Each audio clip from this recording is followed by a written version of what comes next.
जिनके भी बच्चे कोचिंग जाते हैं या कोचिंग में पढ़ते हैं, वो सब चिंता में है, वो सब टेंशन में है। क्या उनका बच्चा कोचिंग जा रहा है तो महफूज है? 3 चेहरे, हंसते खिलखिलाते चेहरे, आईएएस बनना चाहते थे, बहुत बड़ी महत्वाकांक्षा थी, एम एम्बिशन थे। उनमें तान्या सोनी है, श्रेया यादव है और नेविन है।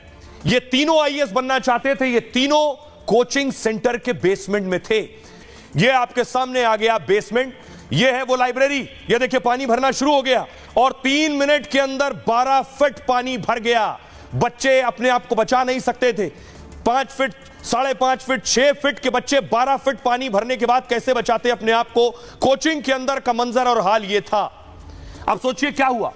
कोचिंग सेंटर में 8 फीट नीचे एक बड़ा बेसमेंट था। बेसमेंट में लाइब्रेरी थी जहां दर्जनों छात्र बैठकर पढ़ रहे थे। बीती रात बेसमेंट की लाइब्रेरी में 35 छात्र मौजूद थे। उस वक्त तेज बारिश की वजह से बाहर पानी भरना शुरू हो गया। कोचिंग के खतरे को देखते हुए कोचिंग सेंटर का गेट बंद कर दिया गया कि पानी अंदर ना आ जाए। लेकिन बाहर एक कार गुजरी तो अचानक पानी का दबाव गेट पर पड़ा और भारी दबाव से जो गेट है वो टूट गया और पानी बेसमेंट में जाने लगा। पानी इतनी तेजी से आया जैसे कोई बांध टूट गया। कुछ सेकंड में ही बेसमेंट में घुटनों तक पानी भर गया। हर तरफ दहशत, चीख पुकार का मंजर था। तेज बहाव में 8 से 10 बच्चे किसी तरह फौरन सीढ़ियों से भागे, निकले यहां से। आईएएस की तैयारी कर रहे बाकी बच्चे बेंच पर खड़े हो गए खुद को बचाने के लिए कि शायद उनकी जान बच जाएगी। पानी के ऊपर वो रहेंगे, उनका सिर रहेगा, वो सांस ले पाएंगे। लेकिन 3 मिनट में 12 फीट से ज्यादा पानी भर गया इस बेसमेंट में। मतलब बेंच डूब गई, उसमें खड़े बच्चे डूबने लगे। बच्चों को बचाने के लिए कुछ लोगों ने रस्सियां फेंकी, लेकिन सोचिए पानी इतना गंदा था कि रस्सी दिखाई तक नहीं दे रही थी। फायर ब्रिगेड बुलाई गई, पुलिस आई, एनडीआरएफ को बुलाया गया, लेकिन इतना पानी भरा था कि रेस्क्यू बहुत मुश्किल था। पंप लगाकर, पंप के सहारे बेसमेंट से कुछ पानी निकाला गया। फिर एनडीआरएफ के जवान वहां पहुंचे, फंसे हुए बच्चों को निकाला, लेकिन बेसमेंट से 3 बच्चों को जिंदा नहीं बचाया जा सका। ये आप देख रहे हैं पहली तस्वीर। ये तान्या के मां बाप हैं जो पहुंचे हैं। उन्हें बताया गया कि ये हादसा हो गया। जरा सुनिए। जी सर, बोलेंगे क्या एक्शन होना चाहिए?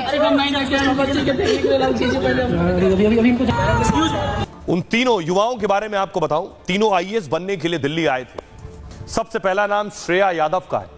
यूपी के अंबेडकर नगर की रहने वाली थी श्रेया। आईएएस का सपना लेकर 4 महीने पहले श्रेया आई थी। पिता इनके दूध बेचकर बेटी को दिल्ली में पढ़ा रहे थे। श्रेया बचपन से ही पढ़ने में काफी होशियार थी। सुल्तानपुर के अच्छे नंबरों से सुल्तानपुर से बीएससी पास किया। मदर डेयरी में नौकरी लगी, पर आईएएस बनने के लिए छोड़ दिया। चाचा कहते हैं बेटी से पूरे परिवार को बहुत उम्मीद थी, लेकिन सिस्टम की लापरवाही से सपने डूब गए। अगला नाम है नेविन डॉल्विन का। केरल के एर्नाकुलम से नेविन आईएएस की तैयारी करने आए थे। जेएनयू के रिसर्च स्कॉलर थे और पीएचडी भी कर रहे थे। रोज सुबह 10 बजे कोचिंग आते थे, लाइब्रेरी में पढ़ते थे। कोचिंग के सहपाठी मानते थे कि नेविन आईएएस जरूर बनेंगे। पुलिस सेवा में रह चुके नेविन के पिता को भी भरोसा था कि उनका बेटा आईएएस बनेगा। लेकिन बेसमेंट में आए सैलाब में नेविन का सपना भी डूब गया। जब नेविन की मौत की खबर आई तब माता पिता चर्च में थे। अगली जो युवा है उसका नाम तान्या सोनी है। तान्या मूल रूप से बिहार के औरंगाबाद की रहने वाली थी। उसका पूरा परिवार अब तेलंगाना का सिकंदराबाद में रहता है। पहले अच्छे नंबरों से दिल्ली यूनिवर्सिटी से ग्रेजुएशन किया, फिर आईएएस बनने के लिए कोचिंग सेंटर में तैयारी कर रही थी। भाई ने कहा सिस्टम को बदलने का इरादा लेकर वो दिल्ली आई थी, लेकिन तान्या उसी सिस्टम का शिकार हो गई। देश भर में 68,000 से ज्यादा कोचिंग सेंटर है और करीब 5 करोड़ बच्चे कोचिंग सेंटर्स में पढ़ते हैं। मतलब 5 करोड़ परिवार का कोचिंग से सीधा ताल्लुक है। अच्छी शिक्षा और भविष्य की तैयारी के लिए कोचिंग भेजते हैं, मगर कोचिंग सेंटर में सुरक्षा इंतजाम पर अब सवाल उठ रहे हैं। आपका बच्चा भी कोचिंग सेंटर जाता है तो कुछ बातों पर ध्यान दें। पहला, क्या कोचिंग सेंटर में आग से बचाव के पूरे इंतजाम हैं? मतलब किसी हादसे में आग लगी तो क्या बचाया जा सकेगा? पहली चीज ध्यान रखिए, कोचिंग सेंटर के पास भवन सुरक्षा प्रमाण पत्र होना चाहिए कि उसका स्ट्रक्चर, उसकी बिल्डिंग भी पूरी तरह सुरक्षित है। दूसरी चीज, तीसरी, मतलब किसी जर्जर या कमजोर इमारत में तो कोचिंग नहीं चल रही है।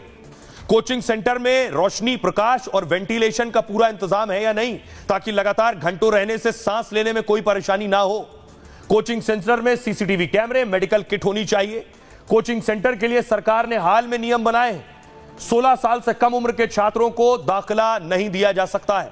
कोचिंग सेंटर के साथ बच्चों के माता पिता को भी यह ध्यान देना होगा, तभी नियमों का पालन होगा और कोचिंग सेंटर बच्चे महफूज रह पाएंगे इन सेंटर्स में।